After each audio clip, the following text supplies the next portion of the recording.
Sir, ma'am, magandang hapon. Magandang umaga po sa Rappi. So, ako po si Pertoni Sabado. Isa po akong Comsci student ng Taguig City University po. Bata pa lamang po ako ay hilig ko na po talaga ang pagko-computer. Na kung saan sa tuwing nakakapag-computer po ako, piling ko gumagaan po yung pakiramdam ko.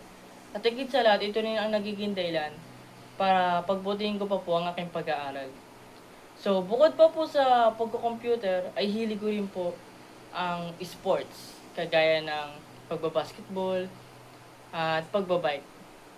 So, sa tuwing nagbabasketball po ako, ay gumagaan din ng aking pakiramdam kasi nahalin tulad ko ang kwento ng aking buhay sa isang bola na kung saan bawat pagtalbog at bawat pag-angat nito ay parang ito'y katumbas ng hamon ng buhay na kung saan darating ang mga punto na nasa baba ka pero hindi man abang buhay nasa baba ka lang, kundi bawat pagtalbog syempre kailangan mo umangat at darating din sa punto na malalagpasan mo din yung problema na yung kinaharap.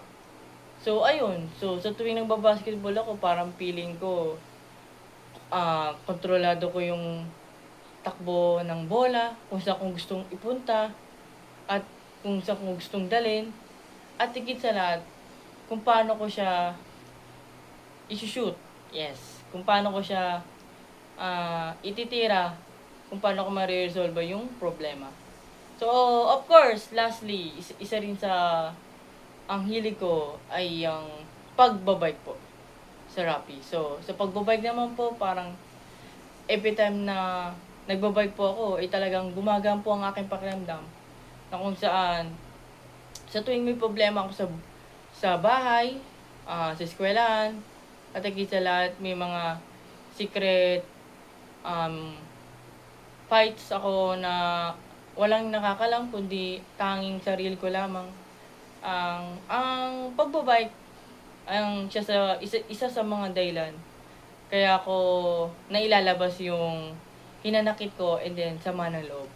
Na kung saan, sa tuwing nagbabike ako, parang feeling ko, sa bawat pagpadyak is, dito yung punto na nailalabas ko yung sama ng loob ko.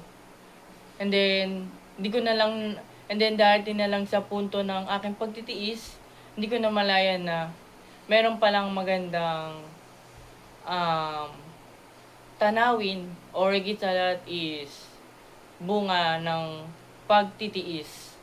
Then, syempre, higit sa lahat, nais ko rin pasalamatan yung mga kaklase ko, yung mga kaibigan ko, dahil sila ang gumagabay at higit sa lahat sumasama sa akin sa tuwing nagbabike ako. Kaya feeling ko sobrang gaan at um, nawawala lahat ng problema na pasan-pasan ko. Kaya thankful po ako dahil dumating po sila. Dahil sila rin po yung uh,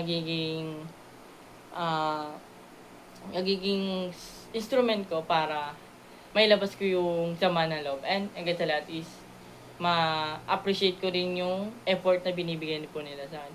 Ang di ko lang po talaga matiis sa Rappi is sa tuwing naiisip ko po yung mga kasama ko is di ko rin po talaga maisip yung mga panahon na yung kaklase ko ay hindi niya na po maalala na kung ano po yung mga bagay na kailangan niyang ibalik.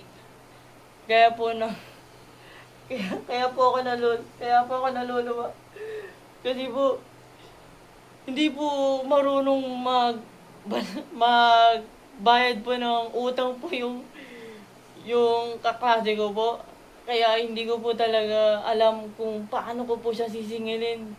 Kaya sana po sa Rappi is mapanood niyo tong mensahe na to na kung po pwede po sana magbayad na po siya ng utang dahil sa tuwing kasama po namin siya sa pagbabike, ang dala niya lang po talaga is 20. Kaya talagang mapapaiyak ka na lang po kasi Di mo po alam kung sumama lang po siya para talagang magpalibre. At higit sa lahat, pakainin po siya habang kung saan po kami pupunta. Kaya talagang, sana sa kaibigan ko kung mapapanood mo to, sana matauhan ka na at magbayad ka ng utang mo. Peace.